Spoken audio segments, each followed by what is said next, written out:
kumusta? Okay lang sir, siyempre di pa champion ni sa palaro.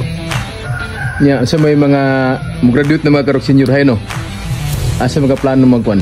Eskwela? Plano na ako sir kay Manila yun. Manila. Langit po sa mga papawa.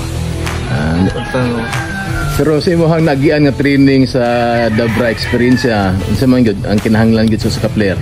Kailangan yung disiplina sir sa kuan, pagalingan sa kung gusto niyo mo hard ka. Hindi ka ng player na may skills dahil mo.